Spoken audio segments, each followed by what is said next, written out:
Your smart assistant may soon detect your mood faster than your best friend. Let's talk about AI machines that think and can read your emotions today on Emerging Technologies with Warren.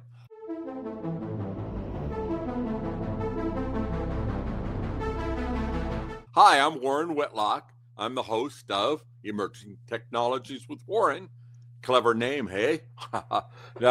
It's Emerging Technologies. I'm Warren. So we call the show Emerging Technology with Warren.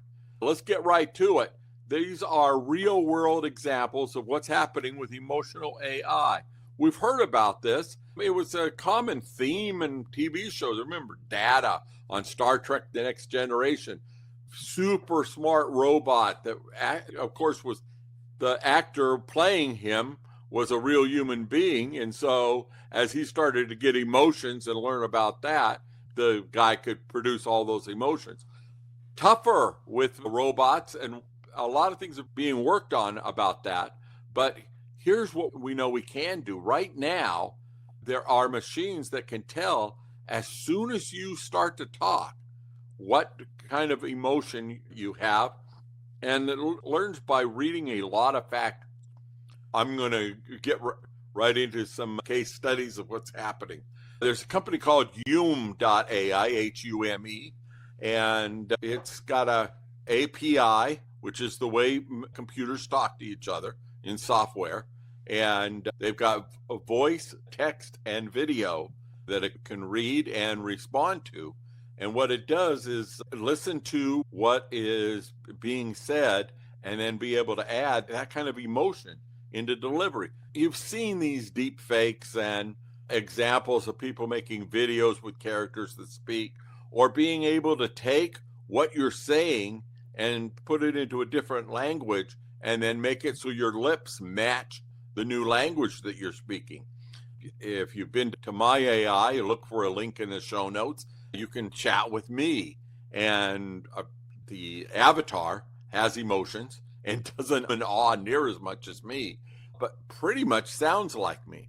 The emotions that get added are being done by companies like Hume.AI, and of course the Twin Protocol AI has some really good software like that. Twin Protocol is the company that I advise. Hume.AI is another leader in the field that came up as a good case study. So it's called Empathetic AI. It can find out how you feel and adjust to that. When you combine that with some good therapy practices, you can actually start talking to the machine like a therapist.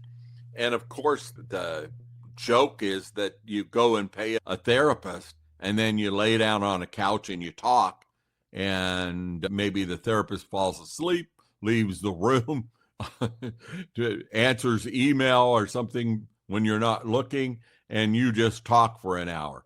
And most of it is that. Now, a good therapist isn't going to do those distractions. They're going to pay attention and empathize with you. And empathize is not sympathy, an early thing I learned in life.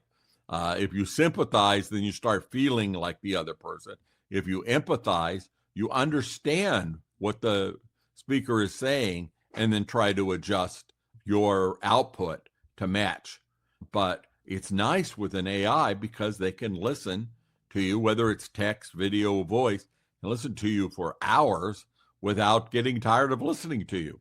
I'm not really sure whether therapy for hours is recommended by any kind of professional, but definitely regular therapy, regular talking to somebody is good for most of us. And then a few of us do podcast instead. I get plenty of chances to talk. But yes, I can see the value of that. And when someone listens to me and I know they're paying attention, it makes a huge difference in my ability to think about a topic and stay on a topic. I think that's one thing, is if I'm sitting in a chair alone thinking, I'm going to be all over the place. And so what I found by talking to an AI, and for me, it's not been therapy as much as planning, strategy, things like that. It's great that the machine is intelligent enough to answer me. It's more important that it tends to keep me on topic, because I know I've opened a chat. I'm talking about, hey, what should I be doing to improve the podcast? And it gives me some answers. It gives me some standard answers that you could read on, do a search on how to do a good podcast, and you'll find thousands of people telling you what to do a better podcast. The difference with an AI is it's going to learn your voice and give you suggestions that are more personalized. Another one is that I just discovered is EmoBay, EmoBay. They're doing emotional support in a chatbot to where it can real time just understand what you're saying and make changes. So it's more for the therapy, whereas Hume.AI and what we're doing with Twin Protocol are doing a better job of creating something that sounds like an emotion. But when you get your mood tracked by EmoBay, and there's other ones out there doing this, you're able to have a conversation. I think everybody should have somebody to talk to.